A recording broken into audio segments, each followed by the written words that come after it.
parce que au final, si on n'a pas cette envie qu'on ressent, quelque part on va parasiter son propre message, on va faire les choses de manière complètement mécanique, et puis tout l'embryon de communication qu'on essaye de mettre en place va tomber à l'eau. Bienvenue sur le podcast Interaction, animé par Julien Dubouré, consultant en social media. Et Julien Bréal, spécialiste en acquisition client sur Internet. Chaque semaine, nous partons à la rencontre des professionnels du digital qui partagent avec nous leur histoire et leur expérience. N'hésitez pas à laisser une évaluation sur iTunes et à vous abonner. Bonne écoute. Ce podcast est réalisé en partenariat avec le site webmarketing.com. Alors, on va commencer du coup, Alexis. Merci beaucoup déjà de m'accueillir ici. Je pense qu'on va apprendre aussi plein de choses par rapport aux éditeurs qui nous suivent. J'aimerais déjà que tu nous expliques un petit peu ton parcours et comment tu es devenu social media manager. Tu fais aussi du coaching et de la formation, tu vas nous en parler. Explique-nous du coup un petit peu comment tu en es arrivé à ça aujourd'hui. Alors moi j'ai un parcours, je dirais presque atypique par rapport à mes partenaires, mes collègues du social media management ou du community management, puisque moi j'ai arrêté l'école en 3e. Donc j'ai fait beaucoup de travail assez alimentaire, et puis j'ai repris une formation sur la fin de mes études qui était une école de radio, de journalisme radio, qui m'a permis de mettre un pied dans le secteur de la communication, mais toujours en parallèle avec des activités assez alimentaires. Voilà. Ce qui a généré pendant un moment un handicap et ce qui est devenu une force, puisque ce parcours, qui n'est pas lié ni à des écoles particulières, puisqu'elles n'existaient pas à mon époque, je suis un vieux social media manager, est devenu une force dans le sens où être au contact des entreprises, notamment des PME, des TPE, des indépendants, fait que j'ai construit mon offre autour de ça, une connaissance commerciale du secteur d'activité, des secteurs d'activité, j'ai envie de dire, et liée à la communication et à son évolution. Voilà à peu près mon parcours aujourd'hui, pour revenir, un parcours qui est fait finalement sur, comme beaucoup d'ailleurs, qui est fait sur le tas, sur l'apprentissage permanent, en ligne ou auprès de ses clients, d'autres partenaires experts. Voilà mon parcours aujourd'hui, pour devenir aujourd'hui social media manager et, comme tu l'as souligné, aussi formateur, coach, pour accompagner les entreprises. Donc toi du coup Alexis, tu n'as pas forcément fait de formation spécifique pour du coup apprendre ce métier, tu t'es formé en fait un peu de manière aussi autodidacte, grâce notamment à ce que tu avais fait sur la partie l'école de radio, c'est oui. Ça ? Oui, alors d'une part oui, l'école de radio, mine de rien, m'a beaucoup aidé sur des axes assez simples, qui peuvent paraître assez basiques pour les personnes qui travaillent dans la communication, mais travailler des angles, travailler l'écriture, qui est paradoxalement est extrêmement importante. Ce que je dis paradoxalement, pas forcément, mais qui reste quand même le langage qu'on a avec l'internaute quand on représente une marque, quand on communique en ligne, passe par l'image, mais aussi par l'écrit. Donc ça m'a aidé à structurer ça. Et puis après, oui, c'est essentiellement de l'apprentissage que j'ai fait moi-même, tout simplement. D'une part parce qu'en fait, entre 2008 et 2012, on était quand même dans les prémices, même si on ne peut pas dire que les réseaux n'existaient pas, c'est pas ce que je veux dire, mais on était dans les prémices de ces activités qui n'étaient pas encore aussi structurées et qui aujourd'hui posent toujours des interrogations en termes de qu'est-ce que vous faites exactement, en termes de frontières, en termes d'intervention. On a souvent tendance à nous dire toi tu connais bien en informatique, tu vas me rebrancher mon ordinateur. Donc on en est encore aujourd'hui à ce niveau-là. Donc c'est un métier que chacun structure à sa façon. Voilà. D'accord. Et toi du coup aujourd'hui par rapport à ce que tu fais, comment tu vois un petit peu l'évolution, que ce soit du métier, et aussi après on parlera, je pense, des techniques un petit peu pour notamment construire sa stratégie sur les différentes plateformes sociales. Alors le métier en soi, comme je le disais, c'est un métier qui est encore à définir presque, parce que chacun met un peu ce qu'il veut, même s'il y a des grandes lignes derrière ce qu'on appelle, on dit social media manager, mais sans rentrer dans des débats techniques, que ce soit community manager ou social media manager, qui sont, je suis d'accord, des métiers complètement différents, de stratégie de communication en ligne, c'est des métiers qui ont forcément évolué depuis en très peu de temps et qui aujourd'hui se structurent davantage. Donc il y a une structuration naturelle évidente, liée aussi au fait que les réseaux aujourd'hui eux-mêmes sont en concurrence frontale. Voilà, je fais une digression sur les réseaux, mais ça me paraît assez évident, parce que l'évolution du métier est liée aussi à l'évolution même des réseaux. Bien sûr. Qui avant étaient un peu des plateformes, j'allais dire pas figées, mais des plateformes qu'on pensait abouties, je pense à Facebook, à Google, et qui depuis 3-4 ans sont des plateformes qui, par trimestre ou par semestre, mettent en place des innovations qui peuvent paraître anodines, mais en communication, jamais rien n'est anodin, et du coup qui impactent directement le métier. Voilà. Donc l'évolution, c'est une évolution extrêmement rapide qui se structure et qui aussi se structure par rapport j'ai envie de dire, à l'évolution elle-même de l'activité de personnes qui ont entre 20 et j'ai envie de dire 40 ans, qui aujourd'hui ont des volontés de travailler dans la communication évidentes, mais qui ont du mal eux-mêmes à définir ce que sera leur activité dans 5 à 10 ans, etc. Donc voilà, c'est un métier un peu à la fois embryonnaire, à la fois dont on a du mal à définir les frontières, et chacun finalement le structure. Voilà, ce que je vois, c'est que chacun devra, et aujourd'hui c'est ce qui se fait pour ceux qui sont en activité, de manière très concrète, chacun le structurera à sa façon, puisque c'est souvent le client aussi, en dehors de l'évolution des réseaux, qui transforme finalement ton activité. Certains rentrent en tant que community manager, mais ils n'ont pas d'outils commerciaux ou cette facilité à lier la communication et le commercial qui est extrêmement importante pour moi. D'autres ont plus de facilité technique, alors que pour moi la communication c'est beaucoup d'interrogations et beaucoup moins de la technique. Voilà, donc chacun finalement façonne son métier, et c'est ce qu'on voit finalement. C'est presque un problème, c'est pas un problème, c'est presque quelque chose d'assez générationnel de structurer aujourd'hui son métier soi-même.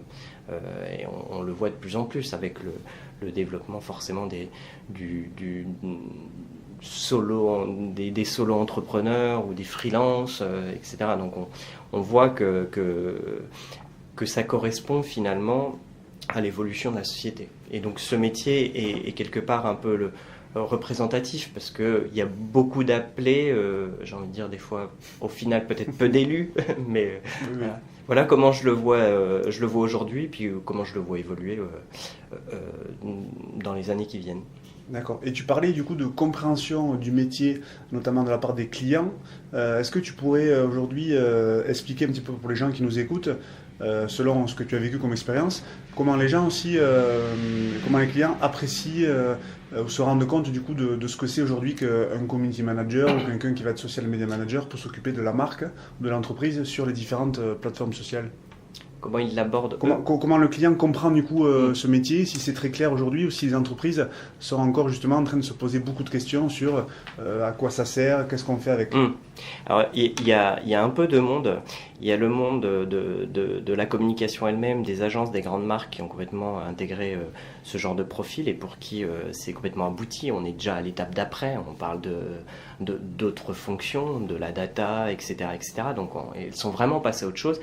Et il y a le cœur qui pour moi qui est le poumon économique, si on est très franco-français, de la France, qui est tout ce tissu de PME, TPE, qui pour elles est un métier qui reste encore nouveau parce que leur démarche en ligne est encore à structurer, et donc ils l'abordent, alors pour certains de toute façon du moment où on fait appel à vous, on l'aborde forcément de manière positive, mais on en comprend très peu les frontières, encore une fois, parce que on aura tendance à y mettre de la communication de manière générale, voire de la technique ou de la technologie.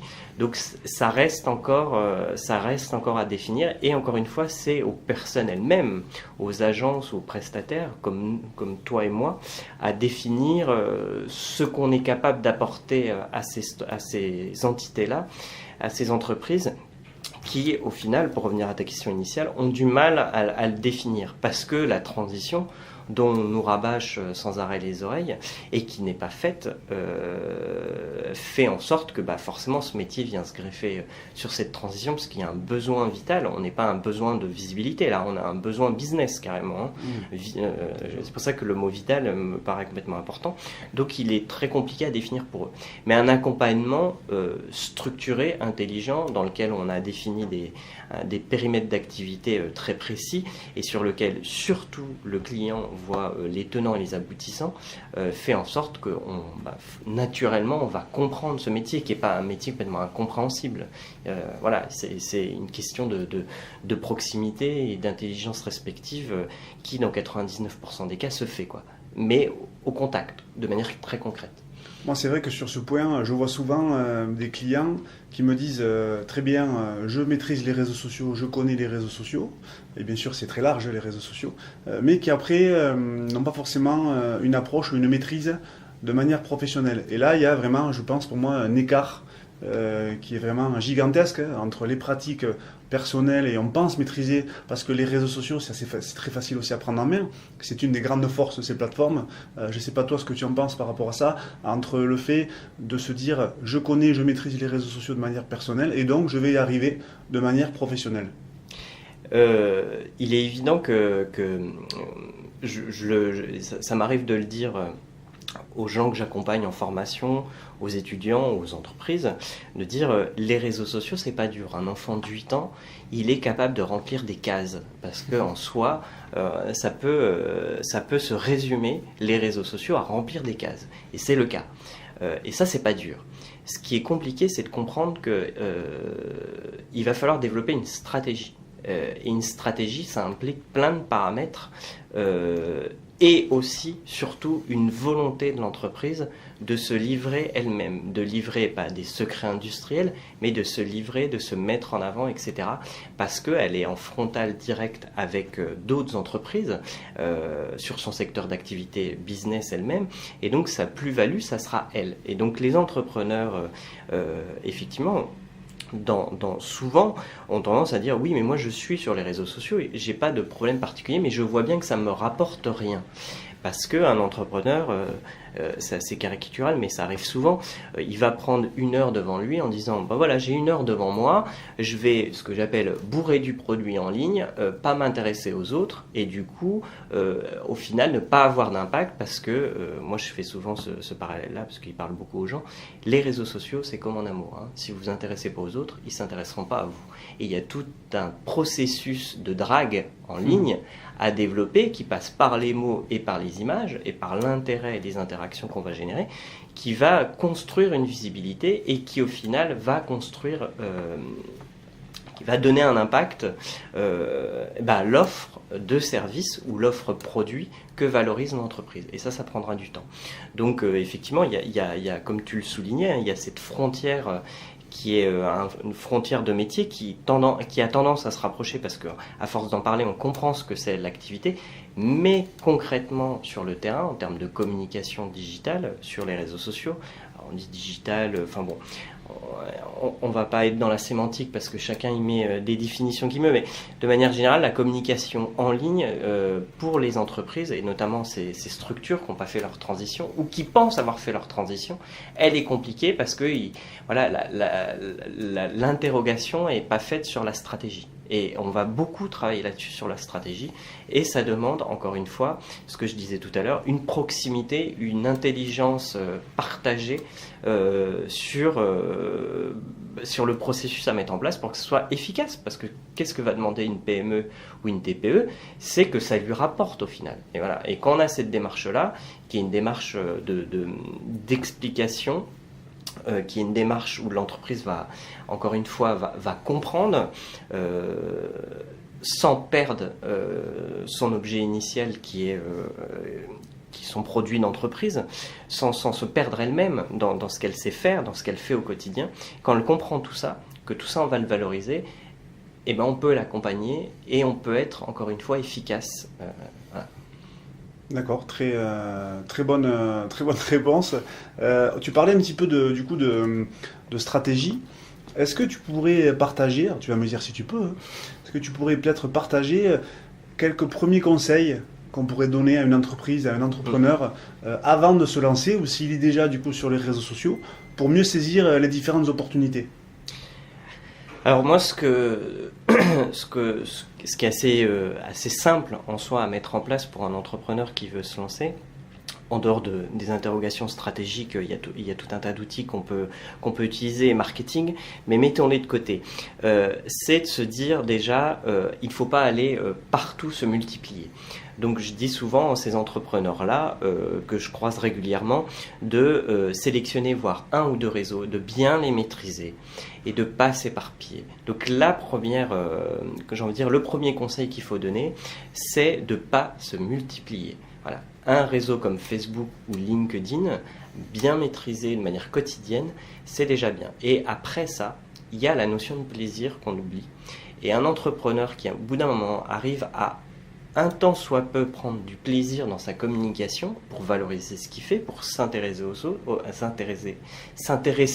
autres, je vais y arriver, va prendre un certain plaisir. Donc voilà, sélection des réseaux en fonction de ses objectifs business, donc un minimum de connaissances réseau, donc c'est ce qu'on fait en formation, mais si un entrepreneur est tout seul, il peut, avec tout ce qui est en ligne, et on a assez d'articles et de ressources en ligne pour comprendre quelle est la spécificité de chaque réseau, donc il va déterminer assez rapidement là où il va avoir besoin d'aller, et puis j'ai envie de dire, on va lui faciliter la tâche, hein.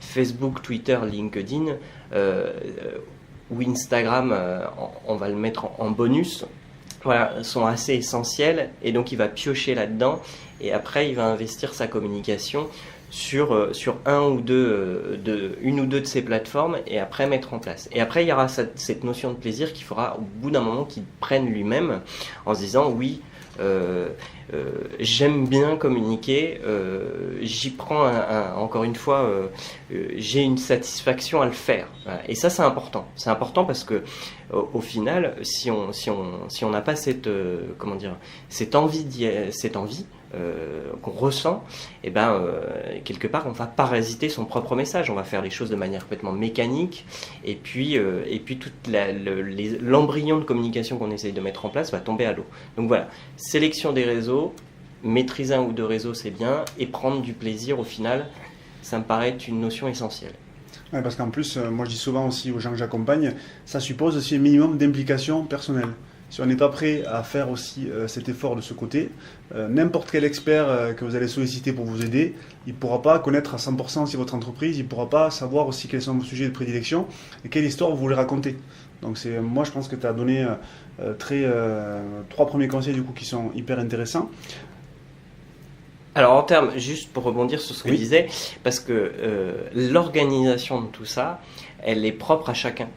On peut mettre en place des processus et on livre chacun, quand on accompagne des clients, on livre chacun des processus d'organisation mais tout dépendra, c'est comme les outils en fait. Les outils c'est bien, mais si vous ne les utilisez pas derrière, ils vont servir à rien. Donc on peut mettre en place une boîte à outils de processus aussi, mais quelque part c'est à l'entrepreneur lui-même de savoir comment il va s'organiser, qu'est-ce qui est le mieux. Voilà, on peut lui paver le chemin, mais c'est lui qui prendra la route au final. Donc à lui de voir de la manière de s'organiser, est-ce qu'il faut qu'il prenne 1 heure par semaine, tel jour, est-ce qu'il faut qu'il utilise tels outils, etc., etc.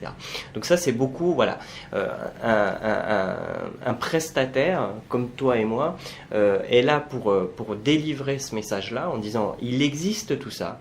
Et à l'intérieur, à vous de piocher. Et en termes d'organisation, à vous de voir ce qui est le mieux. Restez flexible aussi pour, au final, encore une fois, je reviens toujours à la même notion, mais avoir quelque chose d'assez fluide et puis sur lequel, j'ai ce désir de communiquer qui me va, quoi. Alors tu expliquais aussi tout à l'heure qu'on était sur des plateformes qui évoluaient assez régulièrement. Tu parlais de trimestre. Quel est ton avis du coup maintenant sur les dernières évolutions qu'on a pu constater. Donc ça peut être sur des formats qui fonctionnent un peu mieux. Ça peut être aussi on parle aussi beaucoup maintenant aussi toutes les messageries avec aussi tout ce qui est les bots de messagerie. Est-ce que toi tu as des avis du coup sur ces dernières nouveautés par rapport aux différentes plateformes? Ça peut être du Facebook, du Instagram. Alors ce qu'il faut savoir, et ça c'est plus lors du conseil, ce qui peut paraître assez évident pour les spécialistes, mais quand un réseau met en place une nouveauté, que ce soit une vidéo, un nouveau format, il faut savoir que le réseau va la pousser, cette nouveauté. Donc ça ne veut pas dire, attention, qu'il faut foncer tête baissée à l'intérieur en disant « Ah, ils ont mis en place la vidéo, il faut à tout prix qu'on crache de la vidéo ». C'est pas ça le sujet. Mais voilà, ça c'est la première notion à bien acquérir. Et donc quand LinkedIn, avec ses 20 ans de retard, et pourtant plateforme complètement essentielle et sur laquelle moi, personnellement, je prends beaucoup de plaisir, mais met en place la vidéo, c'est forcément un format qui va valoriser. Donc ce format, il est intéressant, il a évolué. Alors il y a 2 axes. Je parlerai de celui-là en particulier parce que il y a effectivement il y a le côté vidéo où on va faire appel à un prestataire, ce qu'on conseille souvent, parce qu'une vidéo très mal faite en communication, il n'y a jamais de vérité. Ça c'est des conneries. Il n'y a que de la perception. Donc une vidéo mal faite va faire foirer un message. Donc là on va faire appel à un prestataire, mais c'est dans le cas d'un storytelling très construit. Et puis il y a le format vidéo qu'on voit de plus en plus développé, qui est le format vidéo où quelque part les outils qu'on a, tout simplement des mobiles, des téléphones, nous permettent de faire des formats courts, impactants. Et donc c'est un format qu'il faut pousser, valoriser, mais encore une fois dans le cadre d'une stratégie bien pensée en amont, mais qui demande moins de technique et une réflexion qui peut être assez rapide à faire sur l'histoire qu'on veut construire autour de ça. Mais voilà, ça c'est un format sur lequel il faut vraiment insister, et encore une fois sur LinkedIn et sur le Facebook Live, c'est 2 axes assez importants. L'autre chose, c'est les fameux bots. Et les fameux bots, dont on a beaucoup parlé, qui sont un peu une espèce d'évolution du chat, qu'on voit notamment sur certains sites. Il y en a de plus en plus, quand on va sur des sites, on a cette petite messagerie. D'ailleurs, Facebook Messenger permet d'implémenter sur son propre site une conversation en direct. Donc, pareil, qu'est-ce que vous voulez faire avec ça? Parce que j'accompagne moi un client dans la finance et le bot sur des questions très techniques d'épargne, d'argent, etc. va être très compliqué à mettre en place. Lorsque on est une entreprise, un bot quelque part aujourd'hui, si on lui demande la meilleure pizza du coin ou des choses assez simples quelque part, on va pouvoir l'intégrer. Donc ce que je veux dire là-dedans, je suis un peu confus, excusez-moi, mais ce que je veux dire là-dedans, c'est que le bot aujourd'hui c'est bien, mais pas pour tout le monde. Et que sa mise en place doit pas être justement ce que je disais, tiens, ils ont sorti les bots, il faut à tout prix qu'on fonce sur des choses comme celle-ci. Non, ça ne marchera pas pour tout le monde. Déjà, ça a un coût. Si on veut vraiment bien le faire avec des vrais professionnels, ça a un coût non négligeable. Et de tout algorithmer les conversations demande finalement une vraie réflexion stratégique en amont. Donc ça ne sera pas utile pour tout le monde. Et dernier point, c'est qu'il ne faut pas confondre non plus le bot avec des outils de messagerie assez classiques. On va au-delà, on n'est pas dans la messagerie Facebook sur laquelle on met un petit message de réponse automatique. Ça, on va au-delà, le bot c'est une autre stratégie, c'est d'autres choses. Et après la messagerie privée, j'ai envie de dire, je ferais plus un parallèle sur ce que veulent aujourd'hui les réseaux, sur quoi ils poussent. Ils poussent beaucoup vers les groupes et beaucoup vers des communautés. Et donc finalement, les messageries privées qui se sont développées, ces conversations qu'on fait sur WhatsApp ou sur Messenger, en fait, sont aussi poussées d'une autre manière par la volonté de Facebook de relancer les groupes et de LinkedIn. On attend toujours, donc là, si le patron de LinkedIn et Microsoft peuvent nous écouter, nous dire quand c'est que vous nous remettez des groupes qui servent à quelque chose, sur lesquels on va avoir un peu de visibilité. Finalement, on va pousser les gens à se regrouper entre eux sur des sujets d'expertise, et c'est ce qu'on voit, et c'est une clé stratégique qu'on peut livrer à des personnes. Aujourd'hui, vos pages pro vous permettent d'ajouter des groupes. sur lesquels vous pouvez greffer des individus, sur lesquels, en plus, qui dit groupe dit notification, et ça c'est le Graal de la communication en ligne, notamment sur les réseaux, c'est d'avoir des notifications, quoi. Ça veut dire, il y a un message dans le groupe, vas-y, va regarder. Mais par contre, encore une fois, ça demandera une réflexion stratégique, parce que souvent on nous dit, tiens, il faut faire des groupes, oui, mais qu'est-ce qu'on va mettre à l'intérieur? Donc ça demandera d'avoir, encore une fois, cette réflexion sur... quelle est la ligne éditoriale du groupe? Est-ce que je laisse quelque part les internautes converser entre eux? Quelle est ma valeur ajoutée, etc., etc. Donc ça demande que les pages, enfin les entreprises se posent sur leur stratégie de page, mais c'est une possibilité pour elles. Alors je pense que c'est aussi super intéressant ce que tu dis. Je pense aussi qu'il faut raisonner en termes d'opportunités. C'est-à-dire se dire, on sait que les plateformes évoluent régulièrement. On sait aussi que quand on met en place une nouveauté, certainement que le réseau aussi va vouloir pousser cette nouveauté. Et je crois que les groupes aussi, tu en as parlé, c'est très intéressant parce que on l'a vu aussi notamment avec la baisse de plus en plus, je dirais, criante aussi de la portée naturelle que tu peux avoir sur un post organique. Et c'est vrai qu'un groupe, tu as parlé de notification, et moi je vois aussi maintenant presque aussi des entreprises qui, quand bien sûr elles sont bien conseillées et qu'elles sont matures aussi sur ces sujets-là, publier encore de façon naturelle sur leur page, mais aussi faire en sorte d'amener les gens dans des groupes publics ou privés pour que les gens puissent échanger ensemble et surtout pour que leur message soit plus visible. Donc c'est, je pense, un très très bon conseil et c'est vrai que nous on est dans la formation, dans le coaching, donc on est sensibilisé aussi à ce genre de choses. Moi je suis dans plusieurs groupes sur Facebook et on s'aperçoit que clairement ce sont des espaces privilégiés pour échanger des documents, pour avoir des discussions vraiment de qualité très importante avec des gens de tout horizon et donc c'est vraiment un bon moyen pour arriver à sortir un petit peu, émerger de cette bataille aussi un peu de l'attention qu'on peut avoir sur les différents réseaux sociaux. Donc j'aimerais aussi que tu puisses souligner. Alors est-ce que tu as d'autres choses peut-être que tu souhaites partager sur ça? C'est bon pour moi. Alors j'aimerais aussi simplement que tu puisses un petit peu nous dire qu'est-ce que tu préfères faire au quotidien et quelles sont les choses que tu aimes un peu moins réaliser aussi au quotidien. Alors au quotidien, avec l'évolution que j'ai eue en 2-3 ans, le point sur lequel je parlais de notion de plaisir, sur lequel je prends beaucoup de plaisir, c'est la formation, pas dans le sens de transmission de savoir assez, trop caricatural ou moi je sais et vous allez apprendre, mais plutôt qui est dans la construction d'une vraie stratégie pour des entrepreneurs ou d'une vraie connaissance pour les étudiants avec des interactions, des exercices, etc. Donc voilà, donc c'est évidemment pour moi, c'est là où je prends énormément de plaisir. Après, là où j'aurais éventuellement un peu moins d'envie, il ne faut pas que mes clients m'écoutent, ça serait... j'ai envie de dire, c'est quand j'ai pas c'est même pas une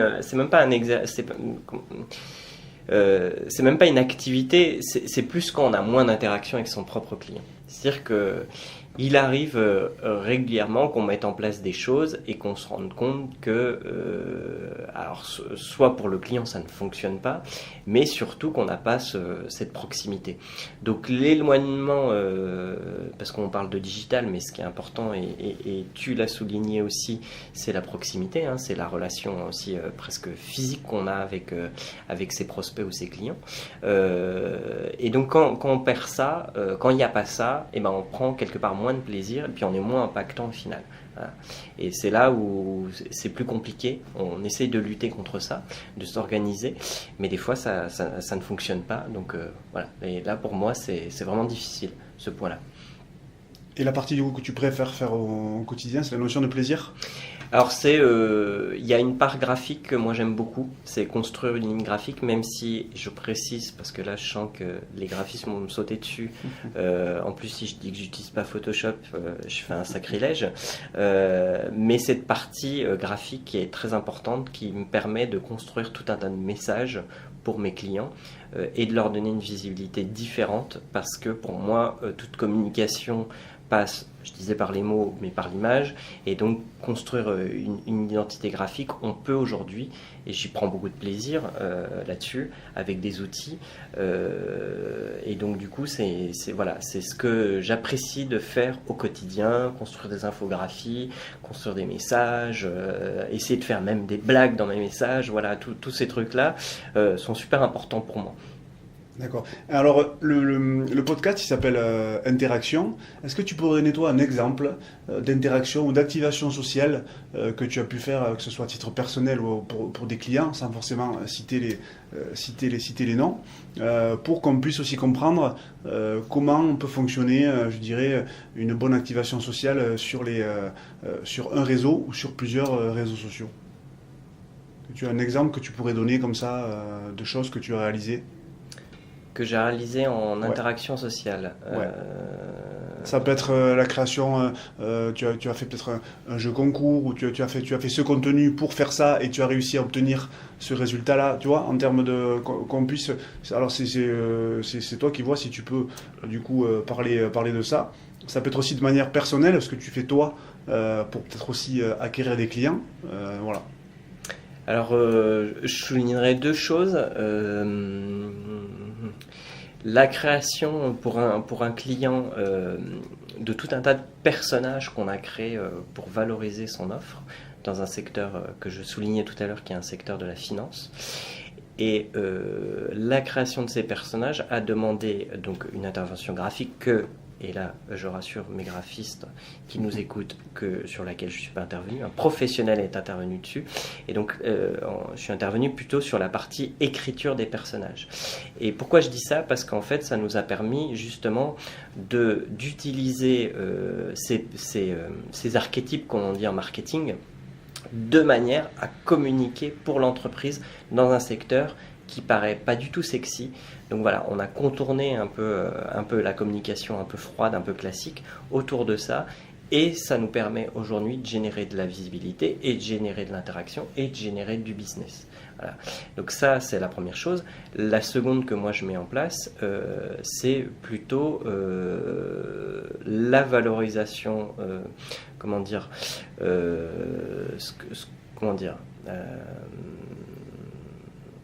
là je vais faire un blanc, excuse-moi. La seconde chose que je mets en place, c'est plutôt comment moi je fais en tant qu'entrepreneur pour développer à la fois mon offre et mon business. Je fais partie d'un réseau d'entrepreneurs qui est primordial pour moi, qui m'a permis aujourd'hui d'être là, qui est un réseau BNI que certains doivent connaître. Je connais, parce que justement sur ça, on m'a sollicité pour aller dans une de ces réunions. Exactement. Et donc je profite de ce podcast pour t'inviter, toi et tout le monde, à notre prochaine réunion. Donc je parle de ça parce que en fait ça m'a permis à la fois d'avoir 80% de mes clients sans avoir d'action commerciale particulière. Ça c'est le premier point. Donc de mettre en place pour mon groupe personnel, groupe BNI+, Paris-Bastille, une visibilité forcément sur les réseaux, LinkedIn, Twitter et un site internet. Et puis, dernier point qui me paraît essentiel, de structurer mon offre.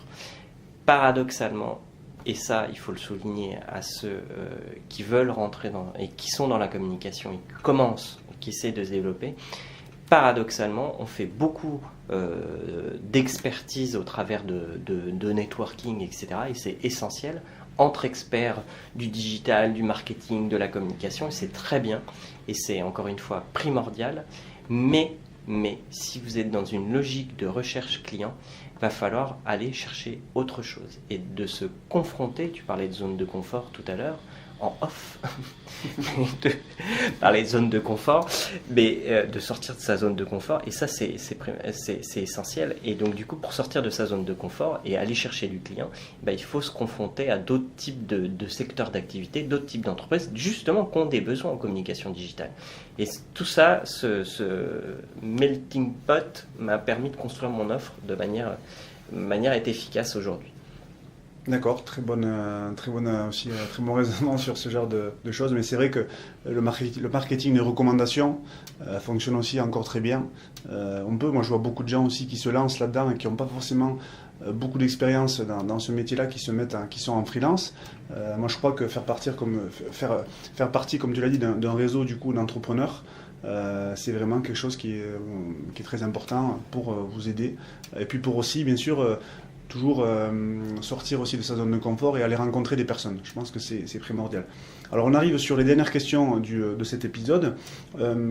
Est-ce que tu pourrais partager aussi des outils ou des ressources qui t'aident au quotidien pour booster ta créativité, pour booster les réseaux sociaux de tes clients? Ça peut être aussi des livres que tu lis sur le digital, sur d'autres thématiques, pour qu'aussi tu puisses partager aussi ce qui fait que tu es un expert de ce genre de thématique. Alors moi je pense que je vais pas être très original, mais j'ai des outils qui me paraissent complètement essentiels.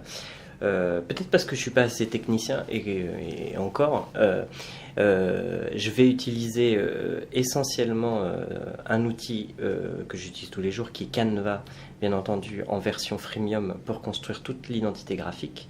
Donc sur laquelle je vais pouvoir intervenir parce qu'en fait il offre énormément de possibilités de formats, de contenu et surtout de jouer avec tout ça en fait, parce que beaucoup se disent oui mais ça a ses limites. Je voyais justement une conversation dans un groupe de spécialistes des réseaux sociaux et ils me disaient oui ça a ses limites. Bien entendu, quand on a la possibilité d'avoir un graphiste à sa disposition, on entre dans une autre dimension. Quand on n'a pas cette possibilité et qu'on utilise ça, et qu'on a un minimum de créativité graphique ou d'envie de mélanger, on peut mélanger plein de choses. Donc Canva, faut pas le prendre comme en se disant, justement, il me donne des canevas graphiques, mais je peux pas aller plus loin. Non, c'est le mélange des canevas qui va faire toute l'identité graphique. Donc ça, j'y passe des heures et des heures tous les jours. Ça, c'est essentiel pour moi. Le second, je vais pas non plus être très original, mais pour faire de la curation de contenu, un Google Alert ou alors je vais mal le prononcer, Talkwalker je crois, Talkwalker, tout à fait, sont essentiels et ça sert et ça balaye beaucoup de choses. J'ai travaillé avec des agences RP et j'avais des fois les contenus pour mon client avant l'agence RP. Parce que Google, il va balayer 90% des contenus. Après, bien entendu, il y en a un qui pousse des cris d'orfèvre derrière en disant « mais c'est pas possible, on peut pas utiliser que ça ». Non, mais ça dépend. Bien entendu, si on doit aller au contact d'influenceurs ou si on doit aller plus loin dans sa stratégie ou qu'on est dans une plus grande marque, on va faire appel à d'autres outils. C'est évident, c'est évident. Mais ça, voilà. Donc ça peut être des outils justement pour ceux qui se lancent. Un Google Alert sur des thématiques est essentiel. Et puis le dernier outil, ça sera encore une fois pas très original, mais très important quand on gère plein de clients. Un bon tweet deck pour programmer ses tweets. C'est essentiel et c'est pas mal du tout. Et puis un peu de pub aussi pour mon ami Thomas Salentin de l'Influent qui a créé un outil de gestion des réseaux sociaux, l'Influent donc, qui permet de travailler en mode collaboratif, qui est vraiment bien foutu, sur lequel on a beaucoup travaillé aussi, qui a son application mobile également. Voilà, donc si vous cherchez un outil Made in France de gestion des réseaux sociaux, l'Influent peut vous aider et surtout, il y a cette notion collaborative que les autres n'ont pas. Donc pour résumer mes outils, Canva pour le côté graphique, curation de contenu Google Alert, c'est très bien, et gestion de multi-comptes, voire de veille aussi, hein, mais on va dire gestion de multi-comptes de Twitter, TweetDeck, donc qui est l'outil gratuit de Twitter pour gérer ça. Alors du coup, est-ce que l'influent maintenant peut gérer Instagram ? Alors, je vais faire une réponse de communicant, c'est en cours, on travaille dessus pour gérer l'Instagram. Mais d'accord. Après, pour parler de ces outils justement de gestion des réseaux sociaux, on cherche beaucoup d'outils pour programmer, etc. C'est essentiel dans une stratégie de programmer. Pourquoi ? Parce qu'en fait, on va prendre du temps sur autre chose. La programmation l'anticipation permet de prendre du temps sur d'autres choses qui sont très importantes, et notamment les interactions, la recherche de nouveaux prospects, etc., etc. Mais pour certains, être dessus est essentiel aussi. On voit beaucoup, et je me permets encore une fois de faire une digression, on voit beaucoup de gens qui nous disent, et d'entreprises qui disent mais je suis sur Twitter. Et puis en fait, ils ont tout simplement dupliqué, automatisé leur publication Facebook sur Twitter, et donc ils ne sont pas sur Twitter, ils ont juste automatisé des choses. Et pareil, on cherche beaucoup d'outils aussi pour gérer son compte Instagram, mais à un moment donné, vous pouvez avoir des outils pour vous aider dans la programmation, mais il va falloir aller sur le réseau lui-même, parce que ça ne suffira pas justement d'être dans cette logique de je vous donne mon produit, aimez-le, partagez-le. Non, ça ne marchera pas comme ça. Donc voilà, ces outils sont essentiels. Et donc l'influent travaille sur Instagram, c'est en cours, mais ils ne seront jamais suffisants au complet, au final. D'accord. Et est-ce que du coup il y aurait aussi des ressources ou peut-être même des publications, des livres ou des sites internet que tu pourrais conseiller pour les gens qui veulent apprendre aussi sur le métier, sur le digital en général? Alors sur le digital, alors moi je lis pas de livres, c'est mal, mais voilà, je lis beaucoup, mais beaucoup en ligne, mais j'aurais pas de livre à conseiller parce que je n'en lis pas tout simplement. Et après sur le digital, pareil, si on s'intéresse vraiment à ces sujets-là, je vais faire dans le simple, mais dans l'efficace. Quand on est abonné à des newsletters comme l'ADN, French Web, le blog du modérateur ou le journal du net, etc., on a un panel assez complet. C'est un peu le Google Alert, tout ça c'est un peu les Google Alert de la veille, etc. Et il nous aide de manière assez efficace, comme web marketing, à être au point sur ce qui... Alors, le blog du modérateur est un peu primordial, nous aide à être au point sur ce qui se passe, les nouveautés, des nouveaux outils, etc. Et donc, pour moi, encore une fois, ça balaye 99% de la connaissance digitale, peut passer par là, quoi. Voilà, et peut être largement suffisant. Donc j'aurais pas de livre ni d'auteur à conseiller parce que je le fais pas, je suis pas dans ce mode-là. Mais par contre, être abonné à ces newsletters-là, et encore une fois, hein, chacun voit comment il consomme ces newsletters, est-ce qu'il les utilise vraiment. Il y a Flint aussi, qui est un robot automatique, qui est pas mal du tout sur des thématiques. Alors comment tu l'écris du coup? Flint, F-L-I-N-T. Le robot Flint qui fait aussi pas mal de curation, il vous envoie ça aussi tous les jours. Après, voilà, encore une fois, à vous de voir si ces contenus, si on s'intéresse au digital, est-ce que je les lis, est-ce que je prends le temps de les lire, qu'est-ce que j'en fais, est-ce que ça me sert ou pas, et voilà. Donc ces plateformes-là pour moi sont primordiales et peuvent largement suffire à s'informer.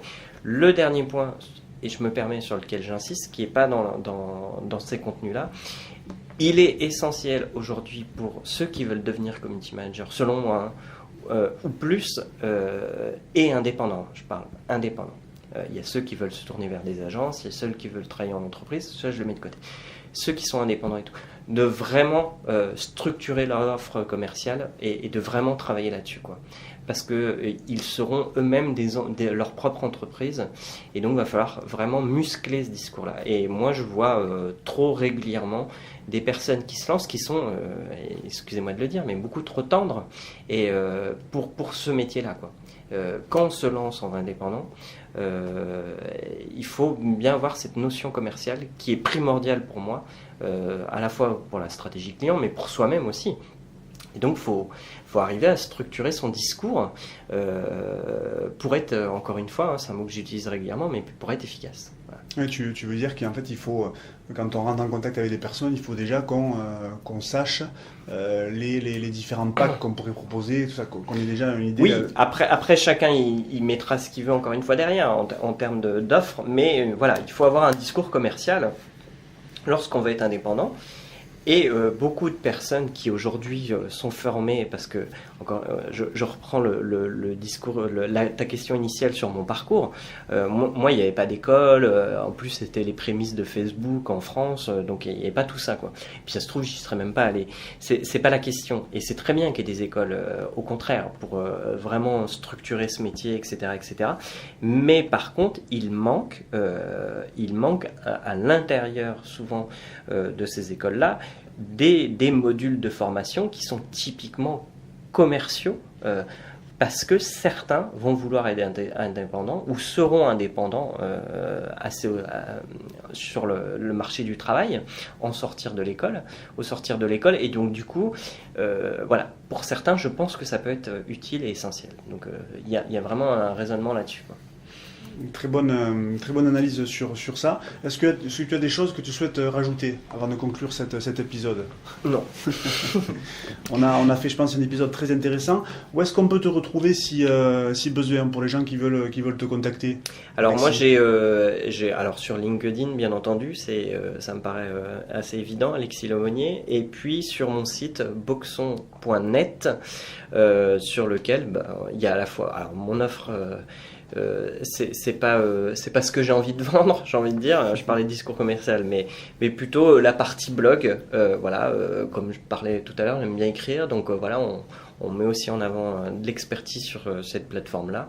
Et donc sur cette plateforme, j'écris des articles sur lesquels voilà, je suis ouvert aussi aux interactions, aux commentaires et aux sujets que je pourrais développer sur mon blog boxon.net. Voilà.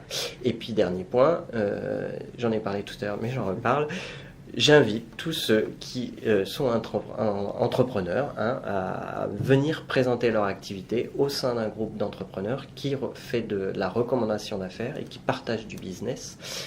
C'est un groupe BNI, donc il suffit de se renseigner et je pourrais orienter là-dessus. Bon, mais très bien, Alexis. Je te remercie beaucoup d'avoir pu m'inviter pour cet épisode.